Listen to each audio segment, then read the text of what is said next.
Welcome, mere mortals, to another episode of the Mere Mortals Musings. You have your two favorite sicky mere mortals here. You've got Kyron on this side, You got Juan on the other side of the mic. and Juan is definitely going to be sick soon. And there's a reason for that. It's because Oh, he's got a little yeah. baby, and she is going to be spreading the sickness. So, Musings episode is where we pick a topic and we dive deeper into it and examine all of the little nooks and crannies. Typically, we do the Boostagram Lounge in the middle bit. We're going to switch it up and try doing it at the end today because Juan might have a hard out and we might run out of time. So we'll just see with regarding that.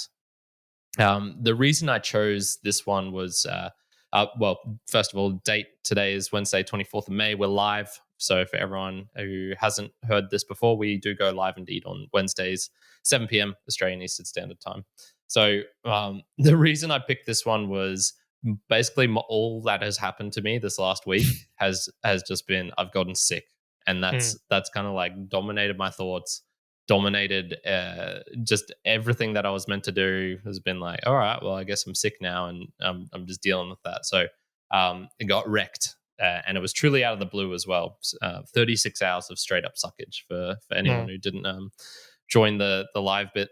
I wanted to, I guess, start with maybe some of our experiences, and then we can get into like the prevention and management of sicknesses, and maybe how we can future proof ourselves from them and whatnot. So one of the things to start off with was every time I check up on Pete Smithson, he's always sick, man. He is just getting these constant sicknesses from, he says it's due to daycare, but I think it's kind of daycare come pangolin wet market that he's obviously taking his children to. So Juan, first question for you. Do you think this is the future? Is this the future of Juan?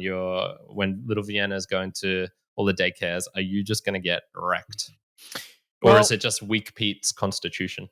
Well, it's probably a bit of weak speed, but I was thinking about this, and typical Juan fashion. I was thinking, yeah, how can I spin this to say, I can get away with it, or no, my fortitude in terms of my training and my health is going to be so superb that it won't happen. Mm-hmm. But no, it will, and I think undoubtedly, your kid, for me, having a little baby girl, and as she goes older, sure, she's going to pick up things as she goes along, and that's just part of increasing the immunity for a human.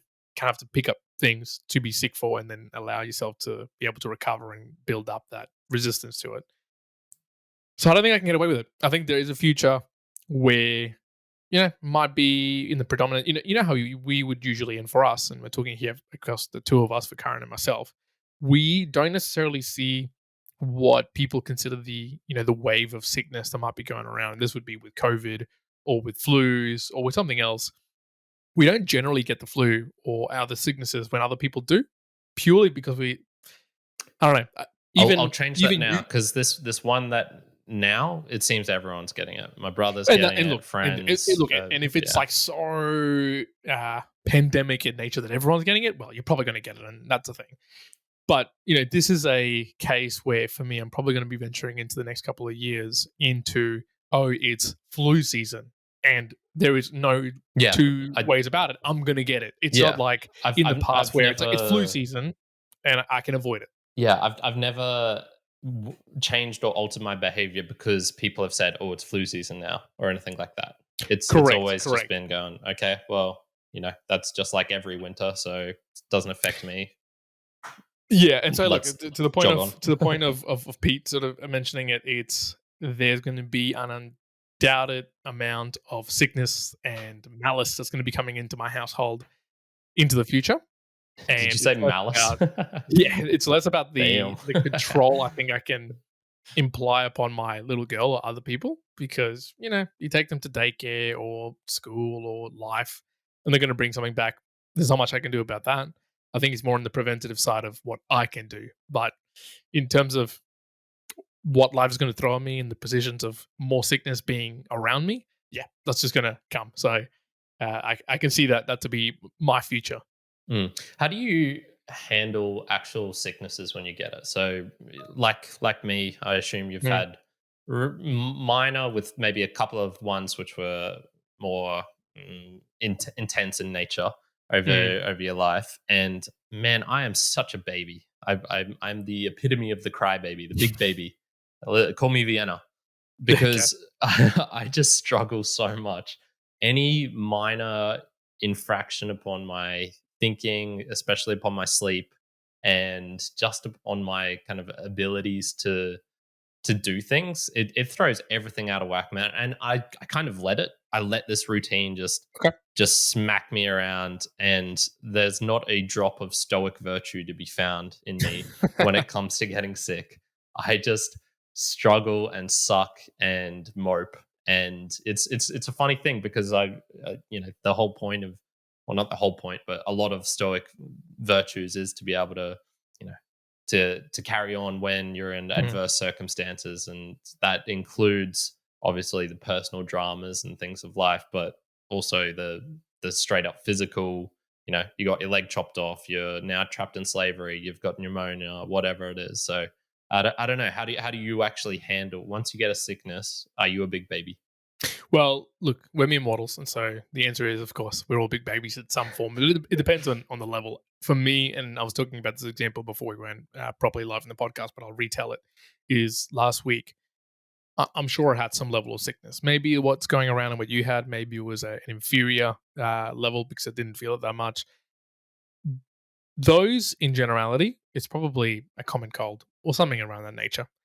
What I had going on with life, just as a byproduct of just having a baby slash other things, there was no time to mope or to be a big baby. And in general, I don't act like that anyways when I'm sick. I'll still keep my normal routine of waking up early, having my normal meals, training, running, whatever it may be. It doesn't really deviate, and Mm. I can champion through Is like it little harder? infractions. So do you need to use more willpower to do all those things, do you For think? sure, in some instances, no, such as training for me, and I'll get to that unless it's a real hardcore sickness. Nah, it's probably even better. Like I genuinely feel better even when I'm sick to Classic. just train if it's at a lower level. Maybe the sleeping less, the extra focus, going without particular things. Let's say if I'm sick on a particular day, and again I'm talking like medium to low level sickness. If I'm not having a coffee or something else to motivate me slash energize me, okay, it is more difficult, of course, to be focused and everything else. I have it normally, so without that, it's going to be more of a a push for me. But there is a boundary.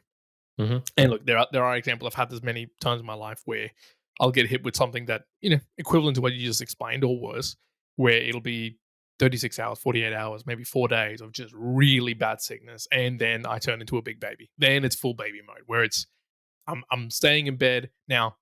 Everything goes out the window in terms of the discipline, as in I'm not gonna be waking up early. I'm gonna be getting Hmm. extra sleep. I'm gonna be eating Extra showers, maybe. That was what I extra was hearing. showers. Look, I'm going to be trying to eat better, I guess, and more so in particular, not for the fasting or body weight reduction or protein synthesis. No, it's purely for, hey, I just want to recover. I Hmm. want to get better in this, and whether it's like a warm soup when it's cold, whatever it may be, it's more orientated towards that way.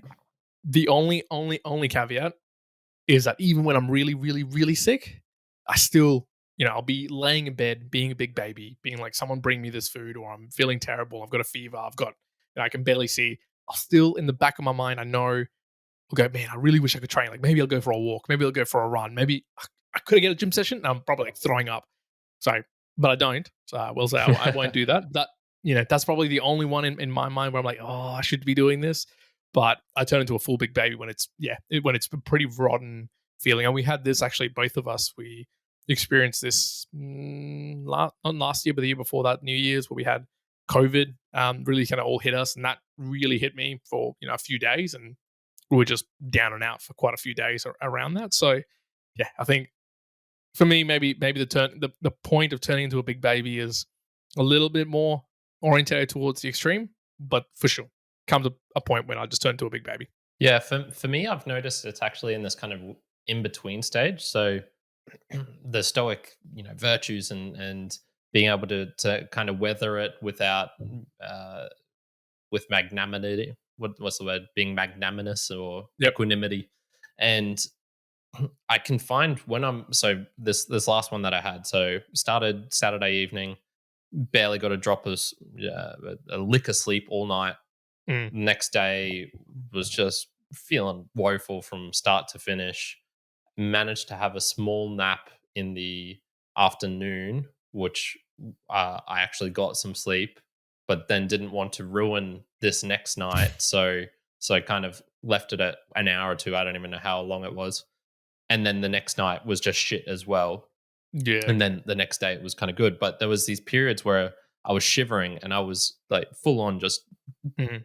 shivering like crazy. And it was in those instances and kind of the worst of the worst where I wasn't actually a big baby. I wasn't crying out or calling for help for people. It was kind of just like, I'm going to suck this up. This is going to be shit for the next however long period. I don't know. And Mm. then, I'll get through this. And I've had this other times before, especially with food poisoning and things like that, where I can just kind of work through the worst of it. But it's when it's in that little recovery phase or in the, yeah, mostly in the recovery phase where it's not the worst thing in the world. I've been through the worst, but now I'm kind of just moping. I'm feeling sorry for myself. And Yeah. so Okay. it's kind of, I don't know. Instead, if 0 out of 10 was perfectly fit and healthy, 10 out of 10 was the worst uh of the shivering and whatnot. I'm anywhere between kind of 3 to 8 is when I'm the big baby. And that's when Right. Okay. I could, do stuff on my laptop. There's nothing physically stopping me other than, a throbbing headache and just general unwellness. But I go, like, I don't want, I can't fathom the thought of doing it. It's just like, no, get away from me. Don't want to do it. Mm. Gotcha. Yeah. Okay. Okay. Yeah. In that same example you gave, I think for me would be maybe like six. Once it gets to six and above, I'd go, nah, that's it. Big baby mode. Like, Mm, I'm not doing okay. anything. Yeah, yeah. So for me, it's like that weird middle portion, which yeah, I need to examine that psychologically. What the hell's going on there? Let's all right. Let's talk about prevention then. So I'm sure you know more about the science of this than I do because anything that has any chance of affecting training, I feel like Mm. you've I've looked looked into it into at some before. point, and yep. So things like vitamin C, of getting flu shots, and maybe even like masks and stuff in terms of prevention. Have you do you utilize that? Have you used any of that? What scientifically, how much weight do you think there is on being able to stop getting sick from these kind of like common flus and things like this? Not Yeah. particularly diving into pneumonia and other Well, Zika I'll take it virus from this and instance, right? So if I was to imagine, just like we are right now, right in Australia, or at least even Brisbane, there's a wave of whatever's going through, and I did see not too long ago there was a article about Omicron wave 5 is coming to nice. Australia and be wearing for. I don't know if it's what it is right now or not. Didn't know Well, I'd the say pandemic was over. Didn't I hear that the WHO's announcement? started again. Dang. So, but to be honest, I would even take a step back. And again, this comes to what you can do preventively and what you can control based on what you can't prevent. So, we were talking about here with, my baby girl. I can't prevent if she's going to childcare or school or whatever and what she picks up and brings home. There's nothing I can do about that. And then I'll have to manage it at home. And then we can talk about that. And there's plenty of it. But I think in particular, taking that step back, if I can prevent at the first instance in being around or, getting the cold or the flu or whatever's going around in the first place, well, all the better. So at least for me personally, again, it's more so the choices I take even beyond the what you're talking about of, oh well, how you take vitamin C, do you get more sleep? Well, yeah, it's all of those things. But even better, just don't put yourself into the position then that you're gonna get these colds that are predominantly found where there's gonna be a lot of people. So, for me personally, right now, I do have the privilege of not having to be going in public transports or having to be in large crowds of people.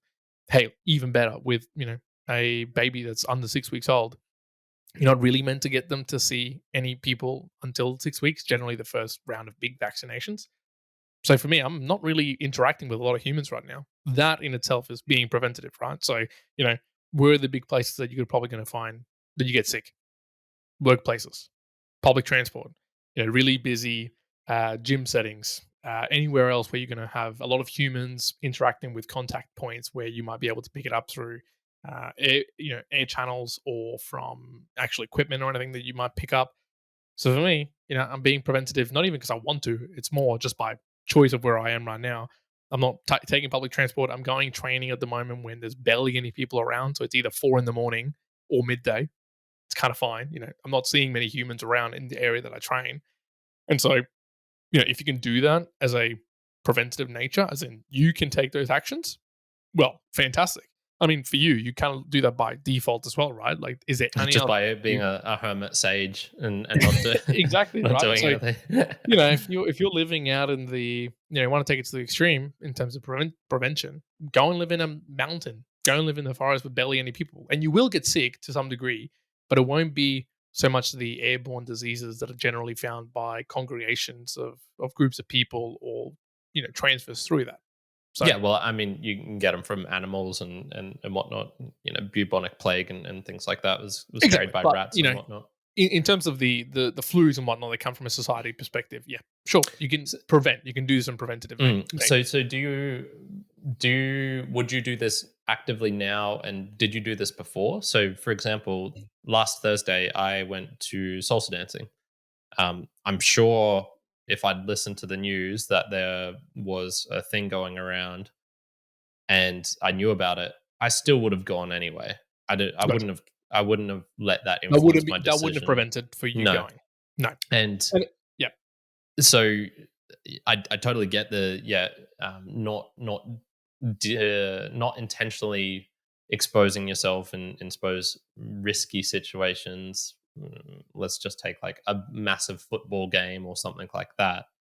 But yeah, I'm not a huge fan of actually letting the possibility of getting sick kind of affect my choices. Uh, Yeah, yeah. I mean, look, again, this is the same, and we've talked about this in the past. It's just the risk balance behind it.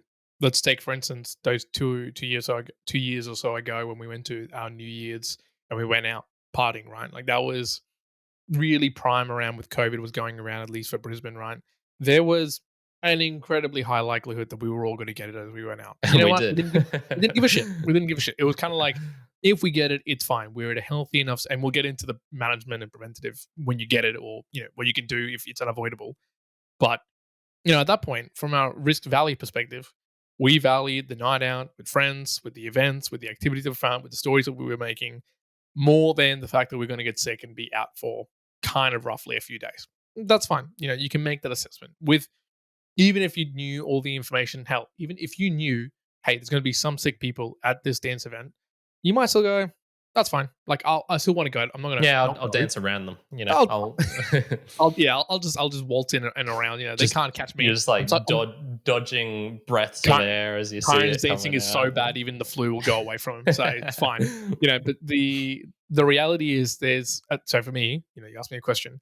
There's things where public transport, like that is almost a choice that I have made for many, many years now, where I will avoid it as much as possible because you can go and have a look at some of the statistics.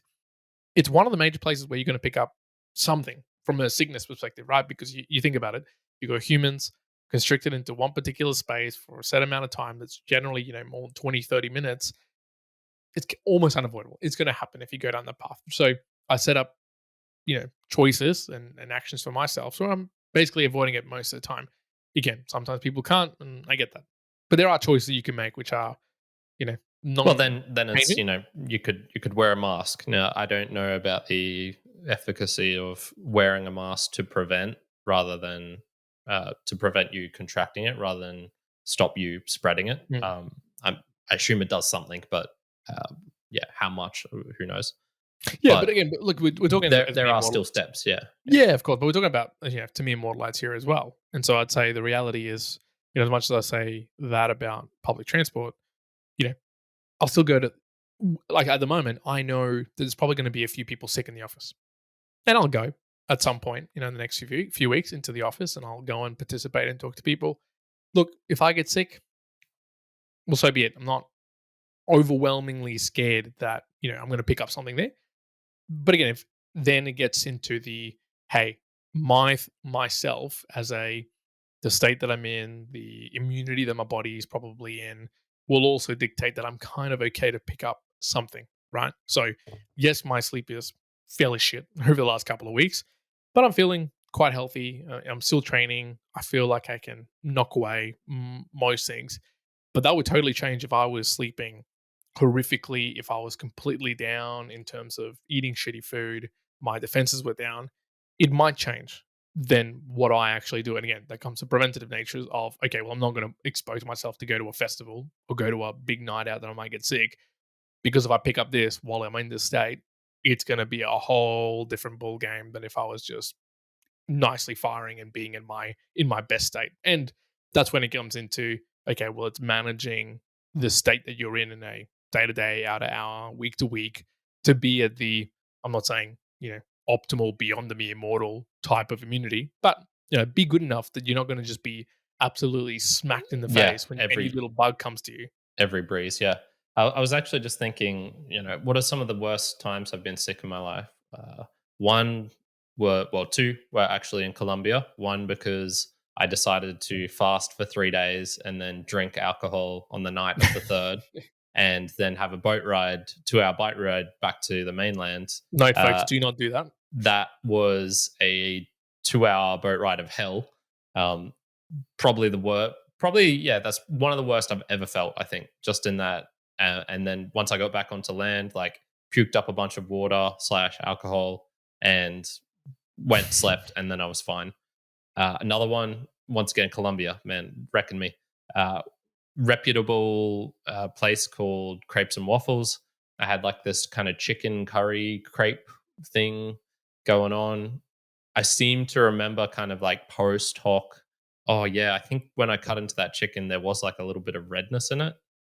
That night, man, just rocked me for 6 hours until evacuated everything in my Mhm. body from both ends, and that one was shit.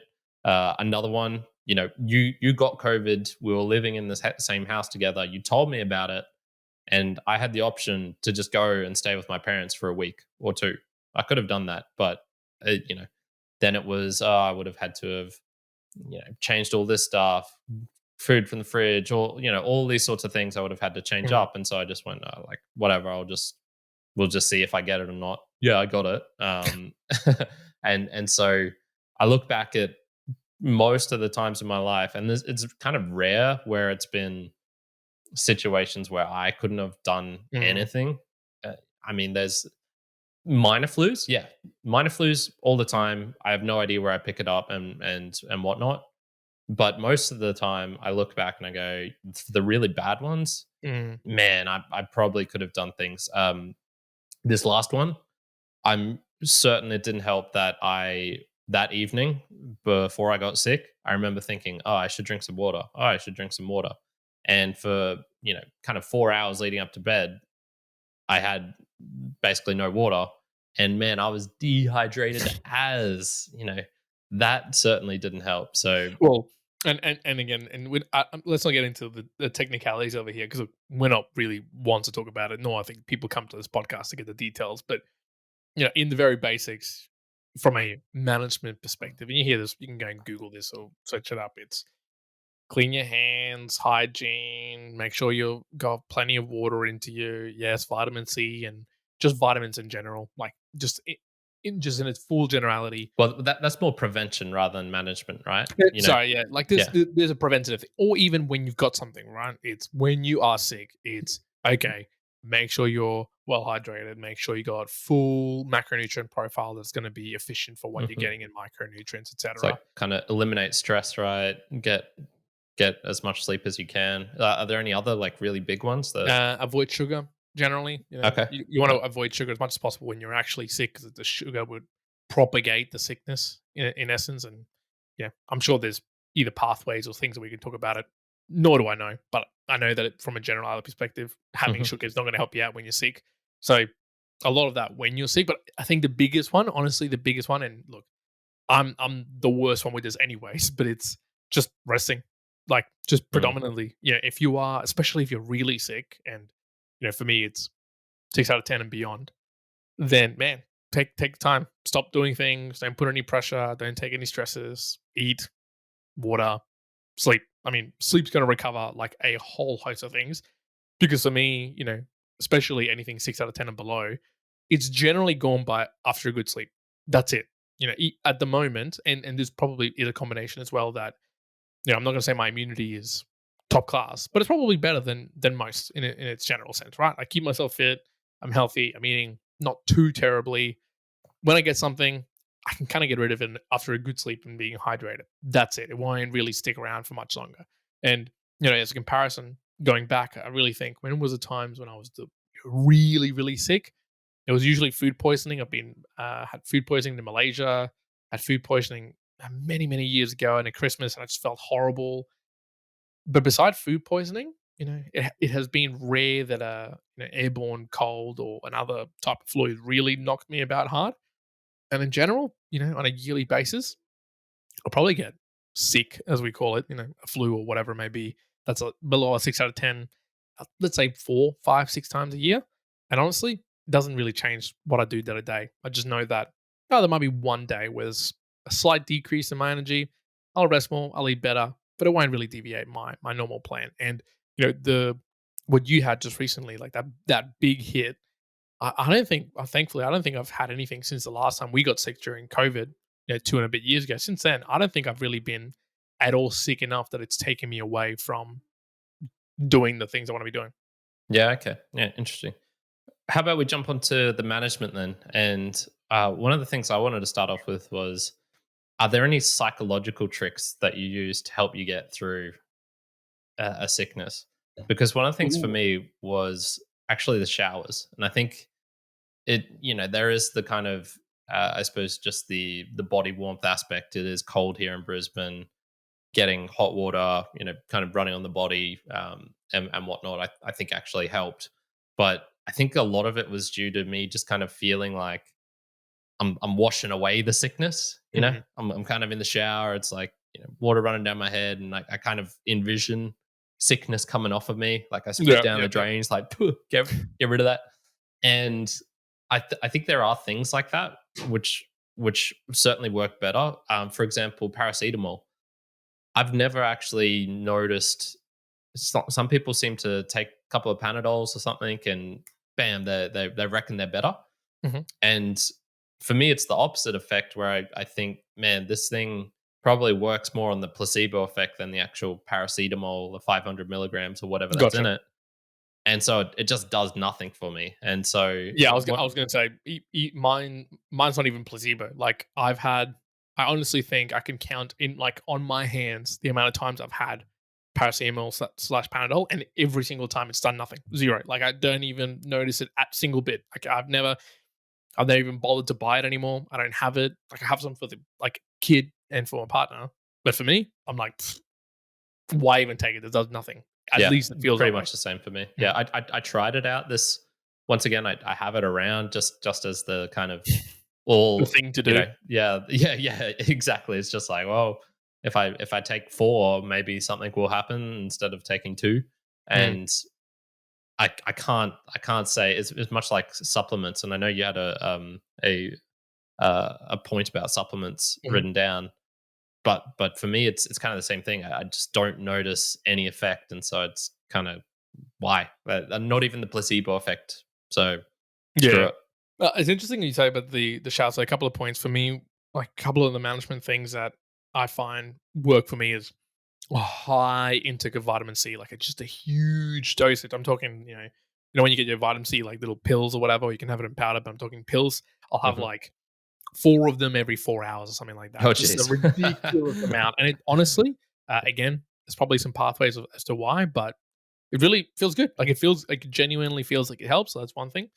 Two, the Panadol mentioned. No, Panadol for me, not Nurofen or anything like that helps. But what does help, there is a product. Creatine.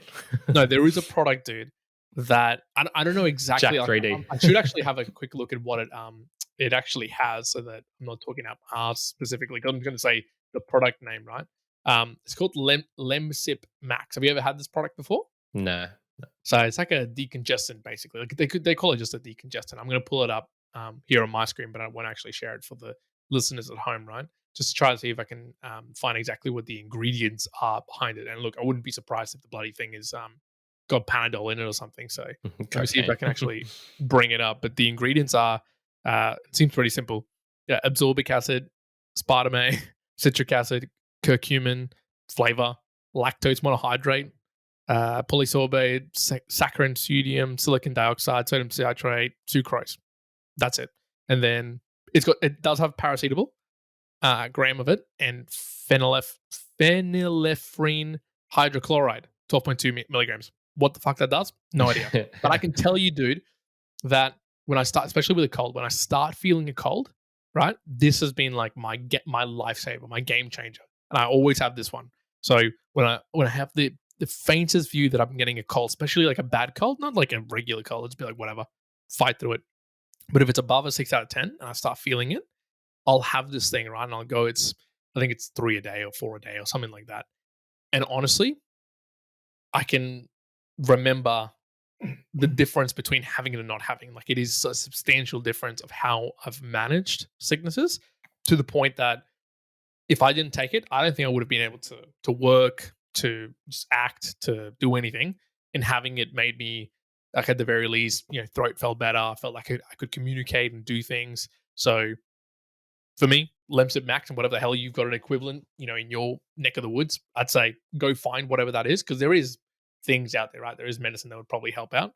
And then beside that, water. But the other point is, you were saying the shower, right, and then washing it off. Mine's more of the mental one, has been sweating it out, and Yeah, that's in okay. two ways. One, a really hot bath. So if I'm really sick, having a hot bath, not shower, but just sitting in a hot bath and just sweating the shit out of myself, or a sauna if I've got one at home. So those two, or, and I mean, I'm not going to recommend this to a lot of people. That sounds not doctor recommended. This is and this is not doctor recommended, nor do I think that your local gym will actually like you for this. But I will do a workout, especially when I'm kind of just getting over it. And so, not when you're at the beginning of getting sick with a flu or something like that, when you start deteriorating, and if you train at that point, whether it's a run or sports or whatever, you're just going to go just so much sorer. Like, your body feels absolutely broken. Your muscles are just not even working. I'm not talking about then. It's kind of once you go past that dip, that big dip of being sick, and you're kind of on the way up. I'll generally have a training session, not the hardest workout you're going to find, but just moving. That really helps. That really, really does help to kind of get me back into baseline. I don't know if it's just purely the chemical balance in terms of the training that helps, or if it's the sweating behind it. But for Mm. me, the psychological, it's, oh, I'm sweating this out. Like, I'm getting rid of it just through my pores.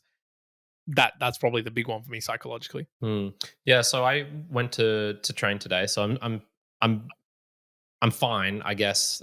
I'm operating. Sure. I've still got something. Who knows how long it'll linger around for? But I can do stuff. And I went to train today, and it was kind of. I was past the hump, and then it was still a 20-second handstand would still kind of gas me. I'd come down and I'd be breathing heavy, whereas normally I could come down from that and I'd be able to get my heart rate and breath back to normal really, really quickly. And one of the things I remember my dad telling me about as young, and this could just be Australian folk wisdom or some shit like this, but he was saying he would never allow me, if I had a day off school, to then play, either train during that week or play soccer that weekend. And his justification was If you're he too sick to had, go to school, you're too sick to go on the weekend and have a game. yeah, and it wasn't kind of a punishment thing to stop me from staying home. It was more, he did that because he'd heard or read something where your heart is in kind of like a weakened condition and you're more likely to do some damage to your heart. Is this any basis? Have you heard of anything like this one? Well, I mean, who knows about the studies? I could see it in enough people, I reckon, out there statistically, that yeah, you probably shouldn't overexert yourself, as in get your heart rate or other measures in your body. It's just stress.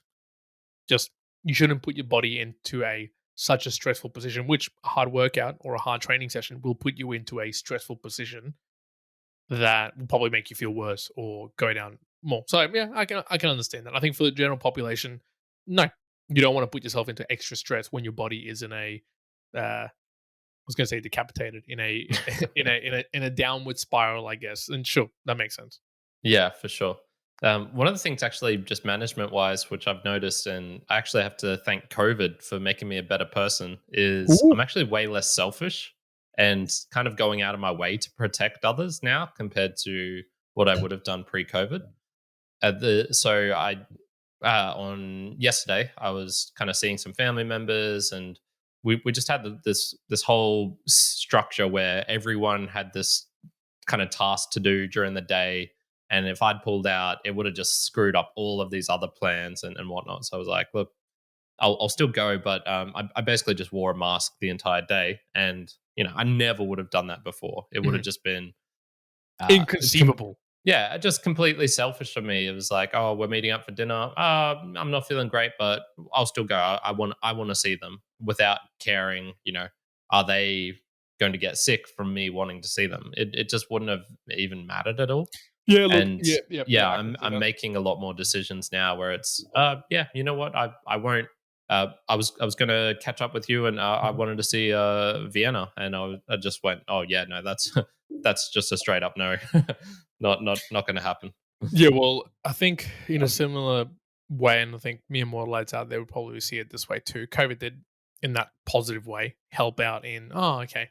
I guess you can look at things as to why you probably shouldn't go and participate in a sport or participate in working out or going to a crowded Well, place if you are sick. even just going to work, man. My old Mm, work colleague Ken, it was always Ken. He would just come in. He was the opposite of us. He would just get every little whiff of flu. He would catch it, and he'd catch it good. And he good. would still come into work all the time and just get all of us sick. Dude, And it's just well, like, no, Ken. I get this because, pre-COVID, honestly, I was like that myself, and I Yeah, think it's a kind lot of of like the people who I work. work, Yeah, everyone I was just get it. like, Yeah. "Dude, I'm going to work. Like, I don't care." And look, Mm, we were raised as well in that manner of, I don't give a shit if you got a broken leg. You're going to school. You're yeah. going to work. It doesn't matter Yeah. whatever sickness you got.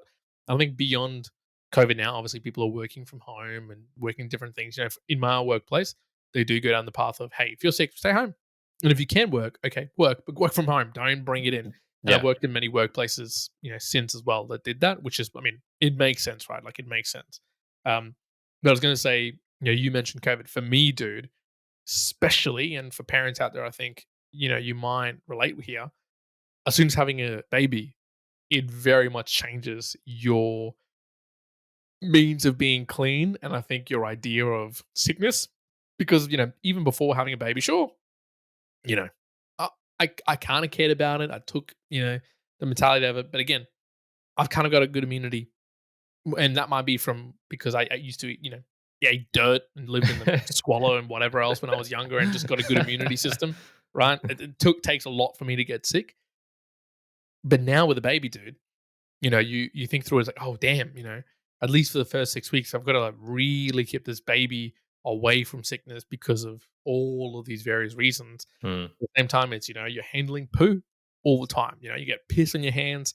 You're having to touch their face, and you don't want to make sure that you're getting dirt or whatever when you're cleaning them up and whatnot. So you become hyper aware of being, quite clean, and that is washing your hands a lot, making sure you're disinfecting, bringing in extra things, and it's a almost mandatory way to ensure that you're not selfish. And I think kids, in a way, are really great for this.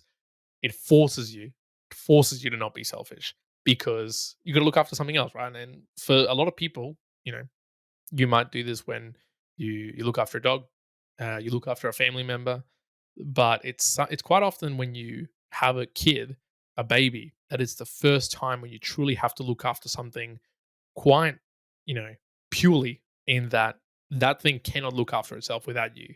And there's not a lot of things in life where that happens. I think it sharpens you to go, "Oh, okay, cool. There's a level of healthiness that I need to now consider, and that is of being clean, of considering where I'm going, of you know, it's very, very much a conversation that we've had, me and my partner, in the last couple of days of, oh, we need to go and do this, or we need to go to this shopping center. It's, oh, hey, let's go to this cafe, but we need to be able to sit outside.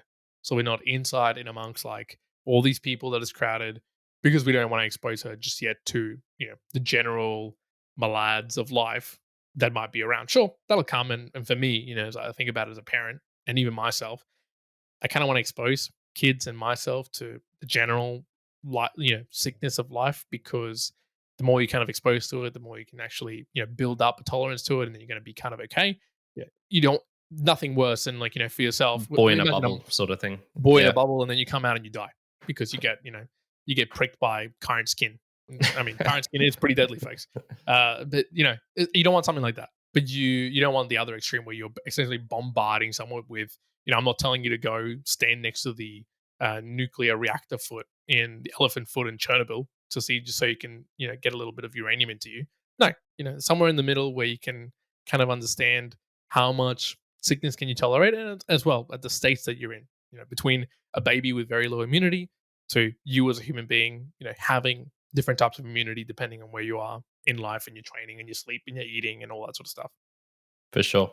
Let's jump onto the summary, man. So for me, I was just going, man, probably the worst part of it. I think the thing that is really killer for me is just the insomnia, the not being able to sleep. The days don't hurt me as much as kind of those endless nights where you're just tossing and turning. And I don't know about you, but I can't kind of if it's 3 a.m. I'm not going to get up to go do something on the laptop. Maybe I'll read, but that's probably about the most intense Mhm. activity thing that I'll do. And so I usually just kind of stick through it. And maybe that's something I need to change and experiment with some other stuff. But definitely the kind of insomnia is a thing that screws me up. And to be honest, man, I think you had a good point about the having something forcing you to look after yourself and to kind of do better, or you have to do it. So I had no real priorities to do on that Sunday, uh, especially on that Sunday that needed doing immediately. Everything could be pushed off. The Thankfully I'd managed to record on Saturday the episode that I was going to do, all the editing and stuff. I just went, oh, I'll do that later, and so I did it on Monday. I think if I had maybe a baby girl who was just kind of like, oh, she needs food, even though I don't feel like going outside. Well, I better go outside and get some bloody food. So I think there is something about having something to force your hand that Mhm. that can work. And yeah, just in my opinion, the placebo effects probably have more of an impact than actual scientific data and preventative steps. So I'm Mm. I've tried in the past, eating more oranges, having more vitamin C. Most of the other stuff I do okay, the sleep, the keeping myself active, reducing anxiety and stress and stuff like that.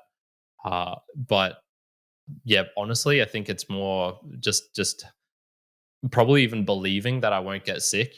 Saying I'm not the type of person Mm. who gets sick is probably stronger than a lot of the Things that things you you might can do. take. Yeah, Look, my summary around this is a couple of things. One, societal health versus personalized health is very different. And so the general means of what society should do based on a pandemic issue, flu, sickness, whatever, can be, doesn't have to be, but usually is different to the personal health that you might take. So, we gave you examples about Lemsip and, for us, paracetamol doesn't work.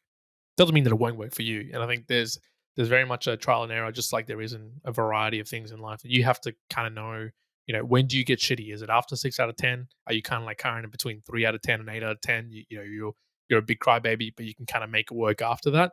You have to know that in yourself. And again, with a lot of things in life, we can tell you, you can go and research this till you die. But until you go through it and kind of experience it and know what it is that you should do, you're not going to know. It's personal, and that's why the personal health is quite important. So go figure that out. The other point as well, I think, is you know try to prevent as much as possible the sickness. Being away from the sickness where it's going to be. But if you can't, then manage it as best as possible. Right? That's going to be the next best step around it. And look, I think the discipline as well, and we talk about it sometimes with training. around, hey, don't overwork yourself in a training perspective, right? Because if you do overtrain, you're going to get into injuries and whatever.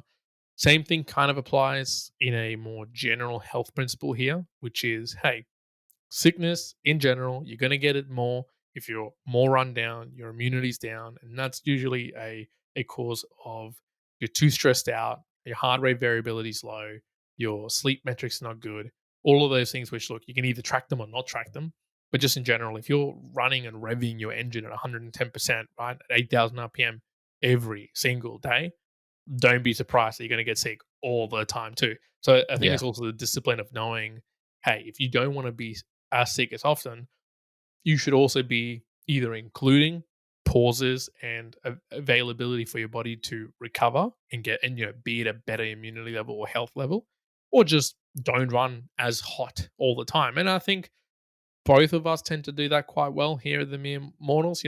Myself and Karen, we might talk about the things that we're doing in the monthly goals, and I've started to get better. Case in point, I put out a little video about me thinking about doing a fitness app and all this sort of stuff, and you rightly commented like, "Dude, you've got a baby girl. What the hell's going on?" And look, I made also the executive decision that, hey, I shouldn't pursue that, and I'm going down another path which is much easier. But again, it's just picking your battles, especially as you get on to know what you should be prioritizing from an energy perspective. Because as much as you want to do everything, the more you do, the more you're revving, the lower your immunity, the more likelihood that you're going to get sick. And then, you know, there you go. So it's a risk valley perspective as well. So yeah, my summary: don't over rev that engine. The Immortalites out there. Make sure you're keeping yourself a little bit in the tank. So if something comes along, you can kind of deal with it and doesn't knock you out for months on end because you're sick.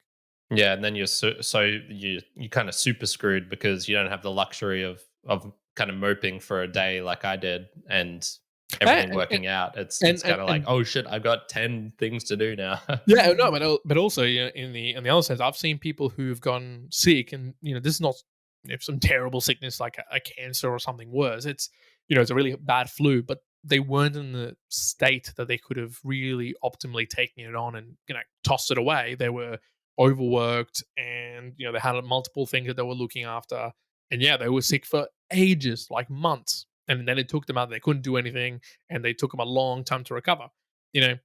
It's kind of the balance between, do you, if in your mindset, do you run at 110% and then expect that twice in a year you have to be out for a month because you're going to be sick, or do you run at 80% and be okay with being sick, but maybe only for a week or two?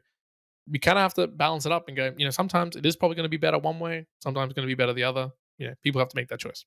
And you probably have to watch out as well, because you hear about on the opposite end of the spectrum, loved one, life partner passes away for someone who's elderly, and then they kind of like just get sick and die for no real reason.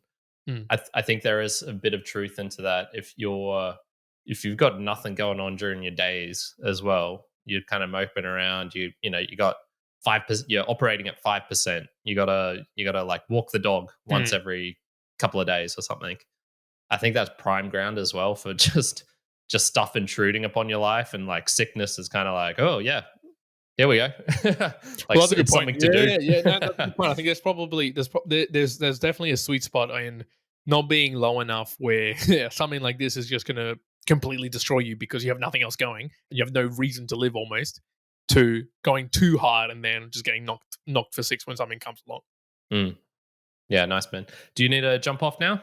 I think we can do the Boostagram Lounge. I reckon we can do the Boostagram Lounge. Beautiful. Okay, so the Boostagram Lounge. This is excellent because everything I kind of double checked, and I'm pretty sure I've got everything in here. So nice. Nice. So we're going to be jumping from the first one over here, which is McIntosh, who sent this on the 20th. He sent this from Fountain, 2100 sats. And he says, great interview at Kyron. Two of my favorite podcasters chatting about all kinds of interesting topics. Exactly what I would expect. If I could interject, there are reasons to have an open ledger, the blockchain, and want to have privacy. Bitcoin privacy for individuals certainly isn't perfect, but it's getting there. I will probably talk about the transparency, privacy topic very soon on my podcast. Go podcasting, McIntosh. So that was for the episode with Dave, where I was making fun of Bitcoin people who go to a meetup and they're like super interested in privacy. And it's just so funny because they're into the open ledger which is Bitcoin, which Mm. is the whole point of it is that there's no privacy and that you can't change things and it's immutable. Yeah, it's a funny one, man. It's a shame I missed the Bitcoin Pizza Day on Monday, because there are funny things you meet from people when you go to these events and whatnot. For And sure. yeah, yeah, very very interesting with that one. We have another one here, which was from Peter. Actually, no, I'll go to Chris's first. So Chris Lass. So this is Chris from Jupiter Broadcasting. The LAS is for Linux Action Show, which was one of his first shows. I should be chatting with him in 36 hours, roughly. So keen for that. He sent in a big one, 77,777. And so I know why that's called a striper boost. And I always thought that was striper as in STRIPER. No, it's striper STRYPER, which were a kind of Christian rock band, one of Christian metal, perhaps, band. And instead of using the 666 mark of the beast kind of numerals as their kind of worshipping of Satan or things, because they were Christian, they transformed it into 777, and so that is a striper boost in recognition of them.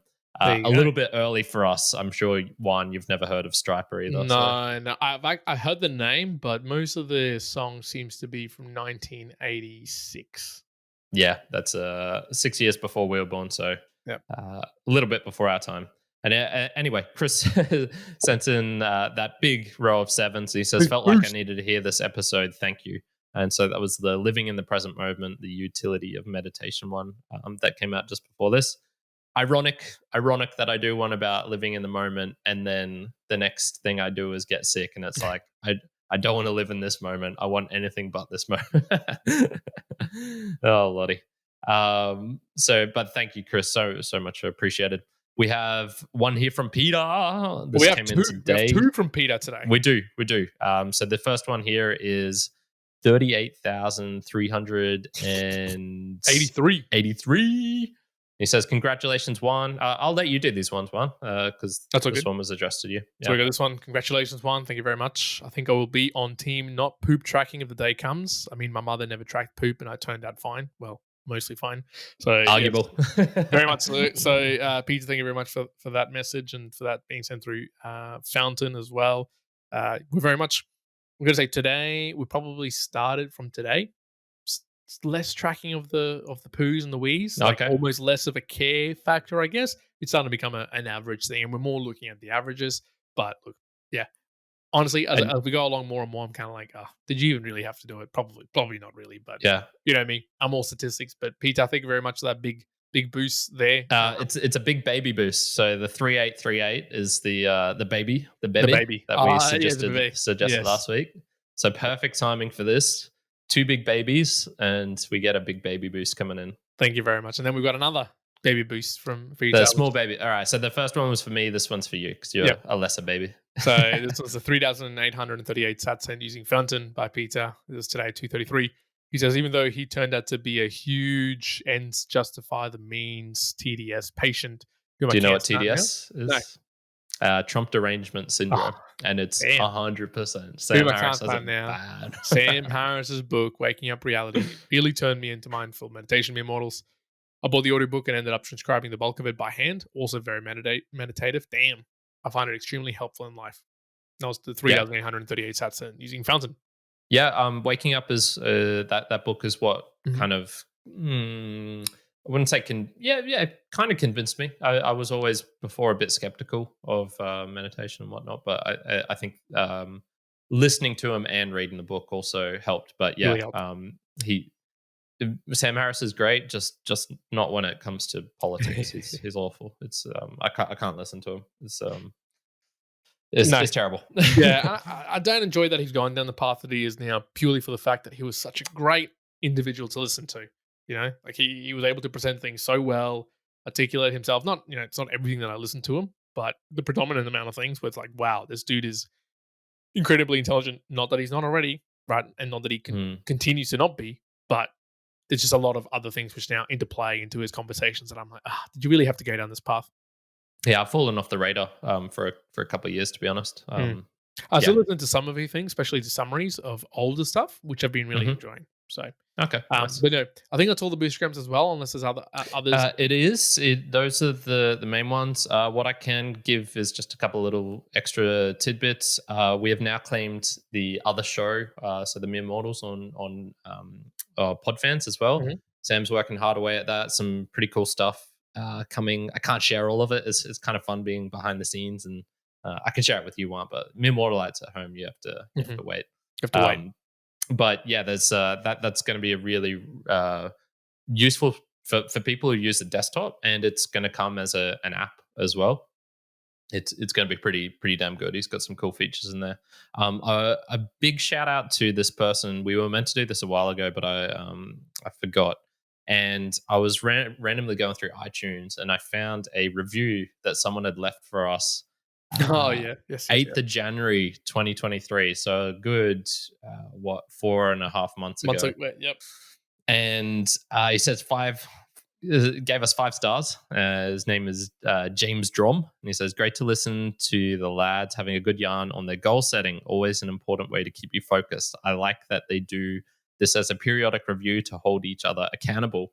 So once again, the Boostagram Lounge. I mean, that's not a Boostagram, but sending in a review like that, it's nice. When I see it, I'll certainly read it out and say thank you, James Strom, for doing that. Mm. The problem with reviews, though, for anyone who doesn't know this, is they don't actually help the show visibility. It doesn't get you more subscribers or listeners or more promotions or anything like that, unless you get a kind of strategic certain bulk of people all reviewing in a certain time period, like within a week or 2 weeks, maybe.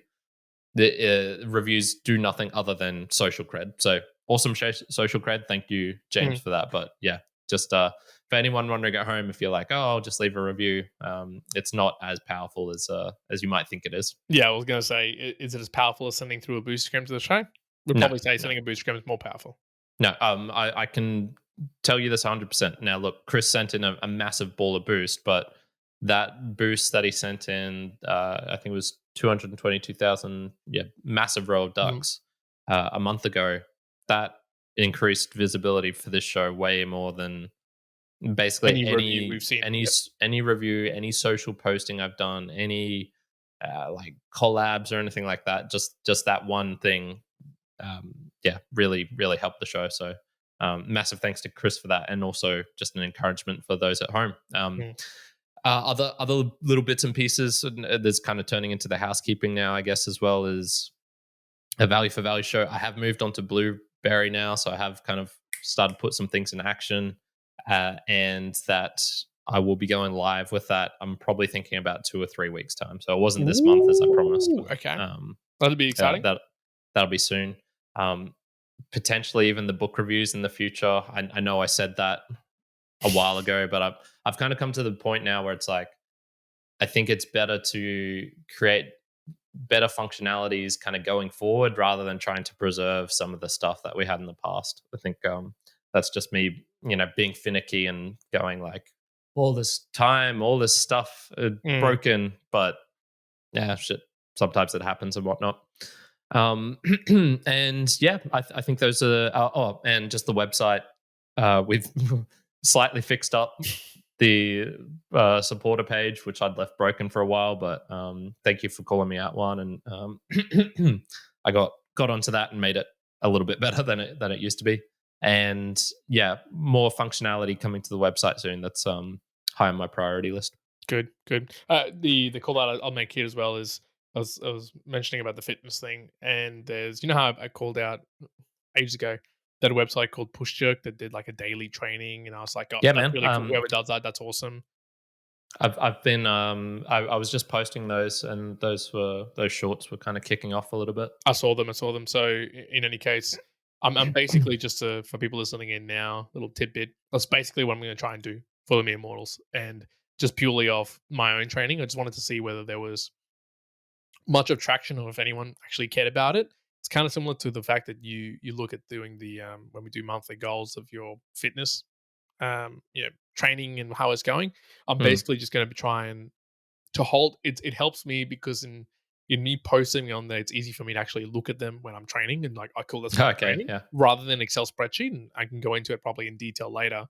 But I'm just going to be trying putting them there, and then if anyone wants to consume them, cool, do that, rather than me creating, leveraging an app and doing all these things and trying to get you to go and follow it and charge for it or something like that. I'm like, okay, I'll do that. And if there's enough of a care factor from people as we go on in, months time or years time, then I could look at being like, okay, cool. If there's, I think I actually looked at the maths. If there was like 50 people who wanted to pay like $10 a month or something for me to do more specific thing that they could follow, it's kind of relatively like balances out the cost of doing an app type of deal. So in any Mm. case, I'll be doing that, and you'll start seeing that probably in the next few months to come.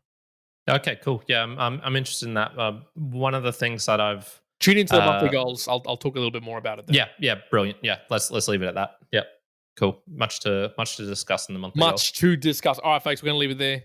Thank you very much for tuning into Musings. Once again, thank you very much, Karen, for picking today's topic around sickness. And if My you pleasure, man. at home have benefited from any of that, please feel free to send through some value back to us. That's a Boostagram. We talked about plenty through there. You can go to the new podcasting apps out there, just like Fountain.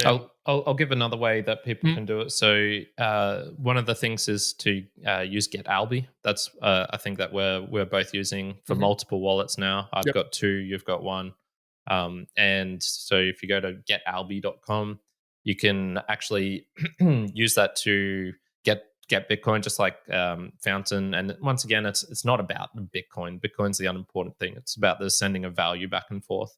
So you can go to getalby. They've got an integration where use a credit card detail. It gives you some sats. And then if you go onto the podcastindex.org and go to mere mortals, and you'll be able to see right on the screen there, it's like, do you want to boost in? And you can do that on the desktop. That should be able to do that in our website in the future. Once again, it's fingers crossed it will be coming. So yes, for sure. For now, me and Mortalize, we're going to leave it there. 24th of June. Hope you have enjoyed. To end off, Westside Baby in the chat says, my question was, what's the sickest you've ever been? And he says, sickest I've ever been was, I believe, 2020, where I lost 10 kilograms in a month. Was my most successful cut so far. I believe I remember when Westside Baby got that sick. I remember you telling me. Yeah, I remember. He was not well. Sickening. And with that, folks, we're going to leave it there. I hope that you out there don't lose 10 kilograms of being sick, but take some of our notes and maybe look into, how you can prevent and manage sickness in the future. The Immortal Lines, hope you're well. Juan out. Karen out. Bye.